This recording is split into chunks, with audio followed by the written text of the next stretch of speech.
Hello, welcome to Sally's Sewing Bee. I'm Sally Thompson and today I'm going to show you how to make a thread button loop. So it's a way of securing something, say like a wraparound skirt, a wraparound shirt or dress, where the garment is actually secure, but it sort of starts to puff away from itself, like once you start moving.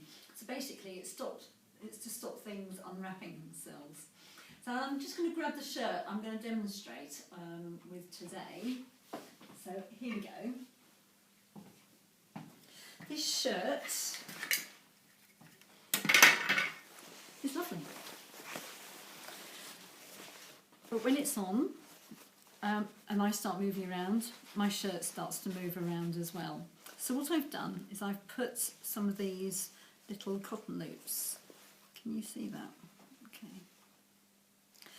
And what's rather nice is, I could have put maybe I could have made a buttonhole, or I could have made some fabric rouleau loops, but it would have been a bit difficult on this. I could have used a press stud. I could have maybe just got away with it, but the press stud would have gone there, and to be honest, it might have kind of pulled away.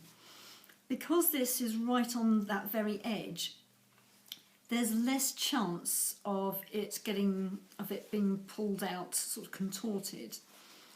And they don't interrupt, they don't interfere with the design of the shirt. They just simply secure it. Here we go. So I'm now going to show you how to actually make these. I'm just going to put this to one side for now. I'm going to demonstrate on this piece of cloth, and when you're making these cotton, well, I say cotton, but actually maybe something like a polyester thread might be better. So I shall secure, this is a rather thick piece of fabric actually. I'm going to go through this, it's a double piece of thread and I've just knotted it at the end. So I'm going to thread it through.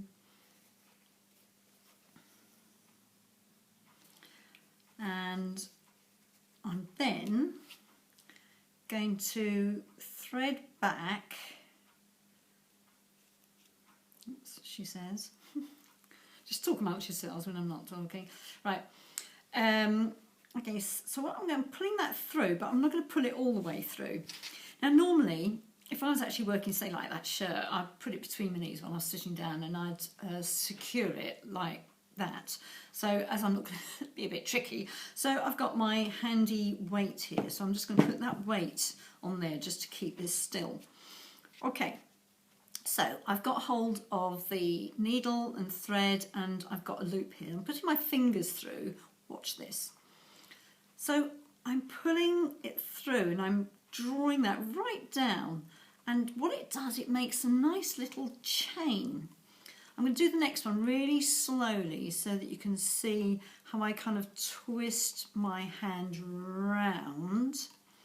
And the thing is to make sure that you really do bring that gently down so that you don't make extra long sort of chain loops, because it looks a bit messy. So keep them all consistent. I'm just going to do 2 more, okay? There we go. When you've done as many as you need, which will be the diameter of your button, you then thread it through the final one like that, and be careful because sometimes the loop goes a little bit funny here. So I'm just holding it. There we go. So that's nice and secure. I'm going to draw that across to where it needs to go. And for something like with that blouse that I showed you, I needed it to be quite flat and flush. I didn't want it to be all sort of like that, because then it would alter where the alignment of the button and the loop came to, and make the blouse probably gape a little bit. So this way, it's nice and flat and flush. I'm actually going to go through the cotton thread. I can see what I'm doing. Here we go. Right.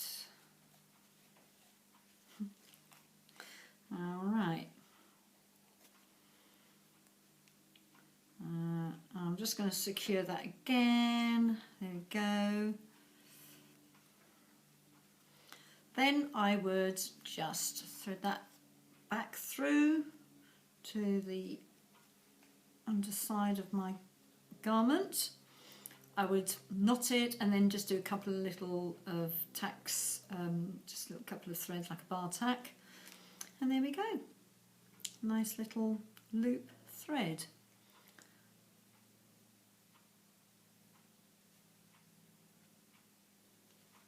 Okay, just going to bring the blouse back, all right?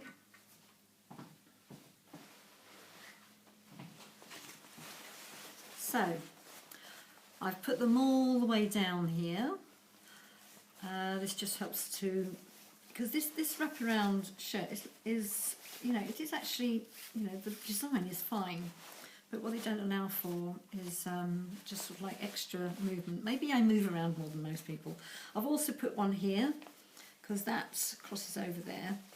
The main bit of security with this shirt is, of course, the ones that the manufacturers put in, which is a tie bow. I never trust anything that ties up. I always think it's going to come untied. Maybe it's me. But this is very useful. You can also use the same method for making loops to hang your skirts, trousers onto hangers, if you don't use the sort of clippy top hangers. So it's actually a very useful thing to know. Let me go back to my chair. Well, I hope you found that useful, and I look forward to hearing your comments. Please do contact me either by going to my Facebook page, Sally's Sewing Bee, or you can email me on sally8nosaint@gmail.com. Look forward to hearing from you, and I will be doing some more videos shortly. Bye for now.